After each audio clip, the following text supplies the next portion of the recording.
Towards the end of your pregnancy, it is a good idea to think about what you would like for your labour and birth. Of course, you can start thinking about this at any stage, but it is at around 38 weeks that your community midwife will discuss your wishes with you. So you may be thinking, how can you possibly plan for something that is so unknown and unpredictable?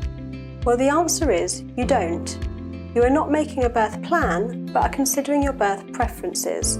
That is, how you would prefer your labour and birth to go, whilst keeping an open mind that it might not all follow your wishes exactly. A good place to start is to research as much as possible about your options. This might be through these videos, through the information pages in your handheld notes, through literature you have received or read throughout your pregnancy, or through things you have heard about from friends and family who have experienced childbirth. Being aware of all of the options available to you will ensure you are fully informed and enable you to make the choices most suitable for you. When it comes to writing your birth preferences, there is a template for you to do this in the front of the intrapartum, meaning labour, section of your handheld pregnancy notes. Or you may choose to use a template you have found elsewhere and prefer, or simply to write a letter to your midwife on a piece of paper. The choice is yours. You may decide you don't want to write anything down at all, and that is okay too, but it's still a good idea to think about your preferences so that you are prepared and can communicate your wishes clearly to the midwife and team caring for you. It's also up to you how detailed or basic you would like your birth preferences to be. There is no right or wrong, as long as you cover everything you want your care provider to know. Here are some ideas of things you might like to consider when writing it. Where would you like to give birth? Depending on how your pregnancy has progressed, you have various options available to you: the labour ward, the birth centre, or at home. If you would like to discuss these options further and whether they would be suitable for you, you can ask your community midwife. Things that may make the environment more relaxing and calm for you. This might include music, dimmed lights, water, massage, comfortable pillows, and who is with you. Who will be with you throughout your labour and birth? Up to 2 people may support you.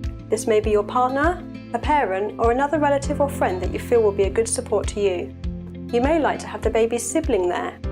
You can also consider whether your birth partners will be with you throughout, whether they will swap, or whether a particular person will leave at a certain stage.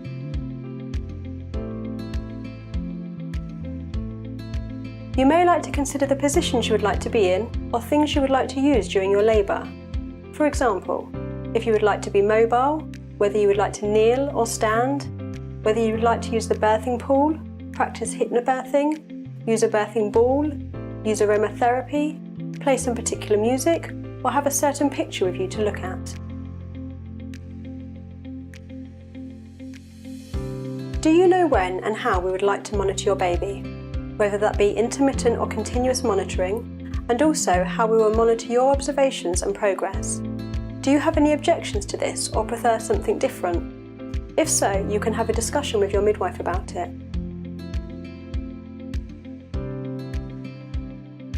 Consider what pain relief you would like during your labour and in what order, such as breathing, relaxation, water, hypnobirthing, TENS machine, or Entonox pethidine or an epidural.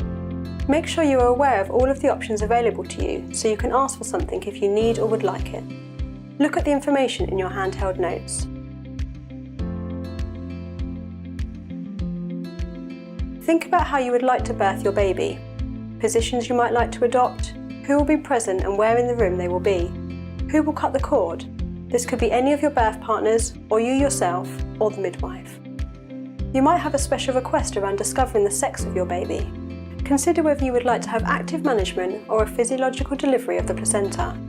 Ask your midwife if you would like more information on your options. Are you happy for your baby to have immediate skin-to-skin contact, or would you prefer the baby to be dried off first? How are you planning to feed your baby? Would you like your baby to receive vitamin K? And if so, are you happy for that to be given by injection, or would you prefer the oral route? Any requests regarding spending time alone with your baby, or anything else you would like? Maybe your partner would also like some skin-to-skin time with the baby before he or she is dressed. That is an overview of the main points you might like to consider, but you can also include absolutely anything that is important or relevant to you. That might be information about a disability, or any religious beliefs or requirements, or perhaps you need some special equipment or an interpreter. You might like to include some of your feelings about labour, or there may be a certain aspect of the birth that you're particularly worried about and want to make the midwife aware. Or maybe you would like to provide some information about how the midwife can best help and support you in certain situations or with particular anxieties.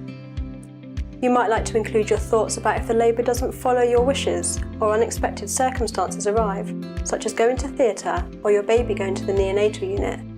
Anything in particular you would like to make the midwife aware of or request. Remember to keep an open mind.